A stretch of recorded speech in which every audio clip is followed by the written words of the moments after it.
Oke nih Kang, mungkin sekarang kita agak beralih nih ke awal Kang baru lulus. Hmm. Pas baru lulus nih, kira-kira awal perjalanan profesi Akang kan ya. Nah itu tuh apa tantangan terbesar Akang saat itu, Kang? Mungkin boleh. Tantangan terbesar saya pada saat lulus adalah bagaimana saya mendapatkan uang. Karena dari orang tua setelah lulus nggak dikasih apa-apa, ya kan? Iya. Tidak dikasih kendaraan, tidak dikasih duit jajan, kan gitu. Bagaimana saya bisa survive, kan? Eh, Ya artinya saya apa yang saya harus kerjakan saya kerjakan. oh, Apakah saya harus jualan, apakah saya menjadi penjaga apa, yang penting saya bisa hidup aja. Sambil kita mencari peluang pekerjaan. Ya alhamdulillah lah, tidak terlalu lama saya 1 bulan 2 bulan udah dapat kerja. Dari situ mencoba bekerja di orang lain sambil membaca, oh kerjaan tuh seperti ini, berhubungan dengan teamwork kayak gini, variabel apa aja yang harus saya pelajari kan gitu. Nah dari situ, oh ternyata saya pengen ke yang lebih ini, baru mencari lagi pekerjaan yang lain. Jadi saya tetap belajar dulu di pekerjaan yang perusahaan. lain, perusahaan yang lain. Artinya karena tidak punya gambaran nih saya mau kemana nih kan. Roadmap-nya belum ada kan. Jadi saya belajar dulu apa yang saya, cuma ada keinginan saya pengen kerja di bidang ini gitu ya. Kalau saya waktu itu saya pengen bekerja di bidang pupuk. Kebetulan ada, kita sambil berdoa ada yang nawarin. Dan kemudian diwawancara oke juga. Ya akhirnya mulailah di situ. Ya kalau sudah di lapangan maka kan sama perusahaan, nih kamu areanya di sini, ini senjatanya ini udah kamu jalan aja kan gitu. Iya benar. Ya saya mengcreate sesuatu, mengcreate kemudian saya perencanaan pekerjaan, apa yang harus saya kerjakan day per day, week to week, month to month, semester per semester, atau year per year kan gitu akhirnya kan. Nah jadi itulah yang akan menjadi kita dewasa sebenarnya. Nah baru bentuk kemudian, oh saya pengen lagi ke sini, saya pengen tahu ke sini. Sambil menyambung hidup sebenarnya, sambil mengumpulkan modal gitu kan, intinya kan Iya gitu. benar. Sambil perencanaannya mungkin pengen berkeluarga, ya kan udah punya pacar dan sebagainya kan waktu itu.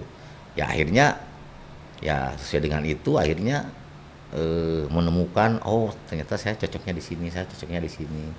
Ya sudah, itu yang saya kerjakan dan saya lakukan, tapi tetap dengan dukungan keluarga ya. Artinya kalau sudah punya istri dan sebagainya, sesuatunya harus dibicarakan. Artinya arahnya mau kemana gitu kan. Nah itu sebenarnya Neng. Kan ada istrinya yang kerja di sini, kitanya di mana, itu kan bersepakat aja. Kalau saya waktu itu emang sudah bekerja, saya pengen keluar, saya bikin produk, dan waktu bekerja pun saya Sabtu Minggu mengerjakan yang saya inginkan gitu. Saya bikin produk sendiri, saya mendesain produk, membuat formulasi produk, sampai ke jadi produk, sampai saya distribusikan produk, sampai saya yang nagih produk, dikerjakan saya sendiri waktu itu ya. Jadi, nah setelah lumayan agak besar ya kita bisa menggaji orang ya, akhirnya kita berbagi tugas kan di situ. Berarti pokoknya di mana tempat kamu berada, kita harus belajar kan? Oh iya, betul Neng. Walaupun misalnya kita berada di perusahaan yang mungkin kita nggak cocok gitu ya Kang ya. Belajar Kita aja harus dulu, belajar. belajar dulu sampai sampai tingkat kecocokannya, ketidakcocokannya memuncak gitu ya. Oh saya nggak tahan di sini, nggak cocok di sini ya, boleh keluar kalau gitu. Tapi minimal sudah mengetahui, oh seperti ini, seperti ini, seperti ini kan. Gitu. Waktu jadi pekerja kan saya udah kerja minta digaji dong kan gitu kan, Iya. dikerja dikasih dong gitu kan. Kalau yang kurang jangan ngedumel, karena perusahaan mampunya cuma segitu kan. Ya Kontrak kalau lo biasanya kan. mau ya cari lagi yang lebih bagus kan gitu. Nah kecuali emang jabatannya tek misalkan ya, bagus, betah, naik ya sudah, berarti kan terus di situ. Kalau saya kebetulan emang dari, boleh saya juga aktif ya dulu waktu jadi mahasiswa ya, Hmm.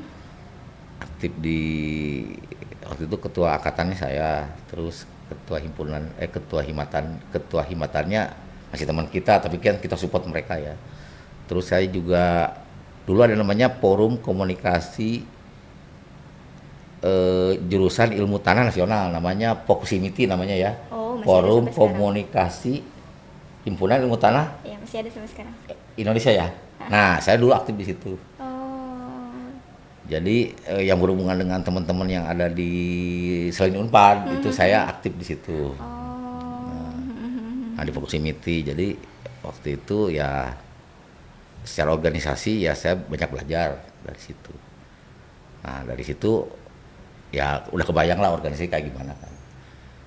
Ya alhamdulillah organisasi membantu kita untuk lebih cepat dalam pekerjaan ya. Artinya saya harus berhubungan dengan siapa, saya harus gimana. Jadi lebih cepat lah pengerjaan di organisasi pekerjaan, karena yang namanya pekerjaan itu tidak one man show, semuanya harus bekerja sama antar ini antar tim ya. Itu sebenarnya kalau kelebihan kita bisa belajar dari organisasi wadah mahasiswa ya. Itu kelebihannya adalah kita bisa pada saat masuk kerja itu kita minimal sudah ada satu tempat pada saat kita berorganisasi di mahasiswa ya. Di organisasi mahasiswa itu nggak jauh beda sebenarnya, hanya temanya aja yang dibahas gitu kan. Bagaimana mengkreat waktu dengan orang, bagaimana menerangkan kegiatan, kan sama aja organisasi. Benar. Iya kan? Nah kayak gitu sebenarnya. Jadi ide-idenya keluar muncul semua dulu di sini. Oh kita harus gini, harus gini, harus gini, harus gini, harus gini, harus gini. Nah itu muncul pada saat di pekerjaan. Kalau yang diam diri dan sebagainya pada saat masuk ke komunitas pekerjaan atau lingkungan pekerjaan yang seperti itu, adaptasinya agak lama biasanya. Kalau yang organisasinya tidak pernah dia ikut di mahasiswa ya. Jadi tidak secepat orang yang sudah berorganisasi gitu kan. Organisasi itu kan bagaimana kita meningkatkan skill kita tentang hubungan dengan orang lain. Bagaimana kita cara meyakinkan orang lain. Bagaimana kita cara kolaborasi dan sebagainya. Itu pentingnya organisasi di saat jadi mahasiswa. Tuh ya kebetulan anak-anak gathering ilmu tanah ya, ada program-program yang mungkin secara kegiatannya udah bagus secara menunjang untuk pekerjaan. Saya kira ada gathering, terus ada apa lagi nih? Yang acara di Balai Tatan waktu itu yang sebelah sana itu apa tuh? Ada gathering ilmu tanah, ada lagi apa acaranya? Selain ilmu tanah, selain gathering. Aduh, yang mana tuh? Soil profile, apa namanya? Yang ilmu tanah apa aja kegiatannya? Banyak. Gathering ilmu tanah, terus Ilmu tanah, terus ini soil talk. soil talk, terus apa lagi? Ada soil apa? Yang mana? Yang analisa profil tanah kayak gitu, apa itu apa namanya? Soil judging. Soil judging, lain sebagainya lah ya. Artinya ilmu tanah sudah semakin secara organisasinya sudah semakin terprogram lah ya, lebih real. Kalau dulu zaman kita nggak ada yang mau kayak gitu. Yang ada adalah PAM konsolidasi. Kalau mau organisasi ngambil ke UKM kan hanya itu aja. Jadi tidak ada yang bersifat keprofesian atau lebih cenderung ke ilmu tanahnya gitu kan. Kalau sekarang sudah bagus, tinggal aplikasinya saja. Jadi jangan hanya ngobrol, oh ini gini enggak. Jadi harusnya ngikut ke UKM yang ada berbasis pertanian ya, misalkan belajar di mana gitu ya, kunjungan kemana dan ikut serta di dalam, karena beberapa mahasiswa yang magang di perusahaan di SIA ya, di Subur Indo Amerta itu apa namanya, pada saat saya tanya mereka nggak tahu apa-apa nih.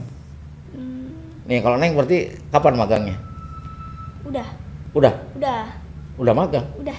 Oh udah magang. Saya kemarin di BRMP. Oh BRMP, oh ya. Nah, ada yang di BRMP, ada yang Badan Perakitan Mekanisasi Pertanian ya. Ya betul. Nah itu kan ada yang di BRMP, ada yang di mana. Nah ada yang kemarin dari Agrotech itu magang di Subur Indo Amerta di Cikajang kebun kita. Ya kita ajarin semuanya secara budidaya ya. Dari mulai seedling, processing, panen, penyediaan media dan sebagainya seluruhnya secara keluhan, dan alhamdulillah yang tahun ini bagus. Saya awalnya masuk nggak tahu apa-apa, setelah beres 2 bulan ya, 2 bulan mereka luar biasa. Secara penulisannya bagus, secara tekniknya juga bagus, penyampaiannya juga bagus, udah semakin bagus lah. Jadi luar biasa. Tujuan akan membangun perusahaan itu sebenarnya bukan cuma bermanfaat buat diri Akang sendiri tapi juga untuk pekerjanya gitu ya Kang, mengembangkan diri pekerjanya itu harus. Iya, betul Neng, karena apa namanya yang susah itu adalah mentransfer apa yang kita inginkan ke ke bawahan kita ya, supaya hasil yang diinginkannya sesuai dengan yang kita inginkan. Jadi yang pertama adalah bagaimana mentransfer ilmu kita atau keinginan kita ke mereka, dan kita jagain supaya tetap apa namanya prosesnya sesuai dengan SOP yang kita bangun kan. Nah, itu butuh waktu. Kalau sudah oke, itu berjalan sendiri. Jadi tinggal monitoring aja. Berarti Gitu. untuk mahasiswa-mahasiswa yang calon pekerja nih, berarti harus punya skill mau belajar dulu. Iya dong, harus mau belajar, harus mau ada keinginan, harus harus ya minimal ada sesuatu yang apa, saya pengen belajar, saya pengen tahu, saya pengen mencoba, saya pengennya banyak lah gitu ya, artinya keinginan untuk maju lah, berarti kan itu untuk keinginan maju. Jadi tetap harus diasah secara skill, secara pengetahuan, secara skill. Karena pengetahuan pun kalau skillnya kita kurang juga berkurang ya, kecuali untuk riset. Kalau riset kan beda ya, dia riset dan sebagainya, ntar hasil risetnya dipakai user kan.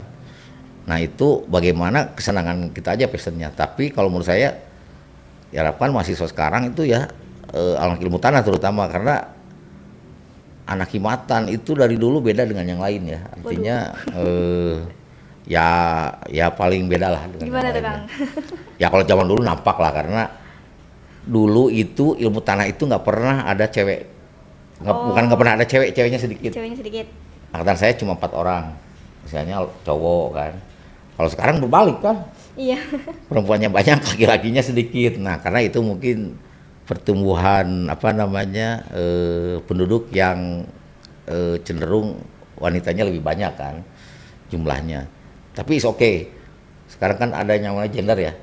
Gender itu tidak memandang laki-laki atau perempuan. Jadi wanita dan laki-laki sejajar kan, setara lah gitu. Artinya ya tetap berbeda. Tetap berbeda. Ilmu Sama-sama. tanah harus tetap berbeda, harus kuat, Betul. harus punya inovasi, harus dalam artian bukan berarti ilmu tanah berbeda dari segi-segi yang lainnya, artinya harus punya spirit, harus punya inovasi, harus punya visi, harus punya keinginan yang kuat untuk meng-create sesuatu. Karena kelemahan di kita adalah entrepreneur di Indonesia kecil tumbuhnya. Ya mudah-mudahan dengan pembicaraan sekarang bisa termotivasi untuk agrotech, terutama untuk himatan ya. Ya, mudah-mudahan termotivasi menjadi entrepreneur di tiap daerahnya.